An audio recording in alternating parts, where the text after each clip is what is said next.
Hello everyone and welcome back to the channel. On today's episode of AWS, we will be learning on how to create the AWS free tier account, and we'll be looking at how to set up the budget and what are the free services that we are available and what are the 12-month free subscription that we can have. So without wasting any more time, let's get started. So what you need to do is basically log into any website for like a free tier account for AWS. So on the first link that you have, AWS free tier, you can click on that and you will come up to the page for Amazon, and on that you can find three options here, like always free, 12 months free, and trial. So there are details mentioned here below where you can just click on the filters and to see what are the services that are available for 12 months free, or what are the services that are available as totally free. But as we are going to set up the account, what we will do is we will go to create an AWS account section and we'll click on that. So once you click on this option, you will, so one more option that you can see here is like AWS accounts include 12 months of free tier access. So including the use of AWS EC2, Amazon S3 and Amazon DynamoDB. So what exactly AWS wants to tell is, in 12 months, on the 12 months period that you have, the subscription that you have, you can use these services, but there is a condition to this, that once you exceed the amount of free subscription that you have to pay for that. So you can go here and first of all you have to enter your email address and password and confirm password and the AWS account name that you're going to give. So I'll just go ahead and fill in these details and I'll continue for the next step. So I've entered the details and I've given the account name as AWS-Pytholic, and I'll click on continue. Okay, so it'll ask you to fill the account details and the contact information. So you have to fill this information. So I'll fill it as soon as possible. Suppose this, they'll ask you about the confirmation of your identity by verifying it through a phone number or the mobile number that you have. You can provide it in the cell phone numbers tab, and then you can enter the security check. Then it'll send an SMS to you. So once you have submitted, they will provide you with a verification code, a 4-digit verification code that you might have received in your phone. So you just need to enter that and continue. That's it. We have successfully verified the account, and now we can go ahead and select the basic plan. So there are three plans that you can see here. One is the basic, one is the developer plan, and the one is the business plan. So the basic plan includes included with all accounts. So 24/7 service, self-service access to AWS resources. But in the business plans that you have, you get 24/7 chat, phone, and email access to AWS support itself. That you won't get in the basic plan, and we don't need it such in the basic plan. So now it's just for our tutorial purpose or learning purpose, so we'll be going forward with the basic plan itself. So just click on free and you should be good to go with. Okay, yeah, so we are done with the account setup and personalize your experience. So what you can do is, my role is basically software developer or engineer, and I'm interested in the area of learning and certification. So now we have set up our free tier account, and we can directly go into the console and check in what exactly our console looks like. So this is pretty exciting because this is the first time we have created our AWS account and we are going to sign into the console. So just let's click this. So now you have to enter the email address of your AWS account that you had provided previously, or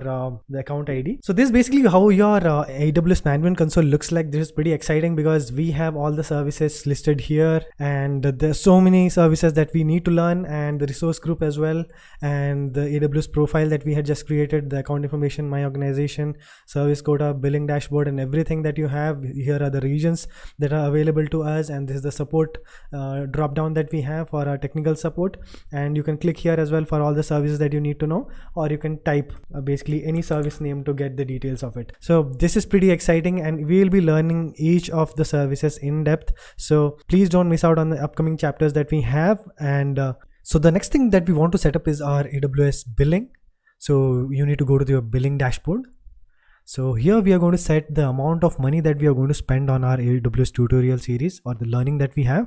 We'll not be spending much. We'll be like spending around 700 rupees for this one. So make sure that you have taken out 700 rupees from your kitty to learn AWS. So if you don't want to spend the money, you can just follow the video tutorial series. So in this tutorial series, I'll be trying to spend around 700. I'll try to minimize the cost as much as possible. So this is the billing and cost management dashboard. It's written here like your last month and month to date cost appears below. So this will give you what the expenses that you have incurred in your AWS account. So but what we need to do is we need to create and manage our budget. So we need to create a budget plan. So click on budgets.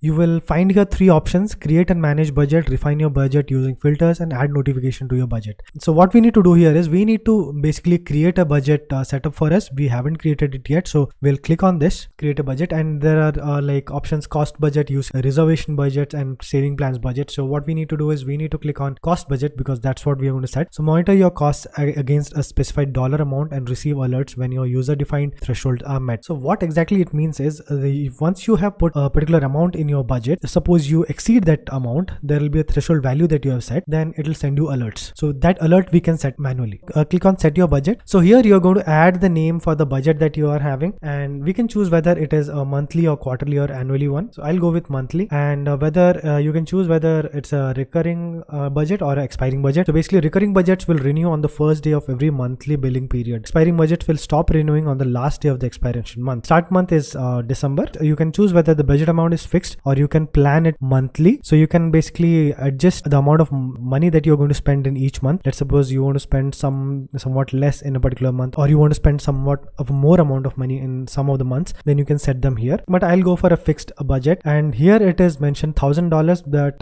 literally and physically isn't possible for me. So I will go with around 0.1.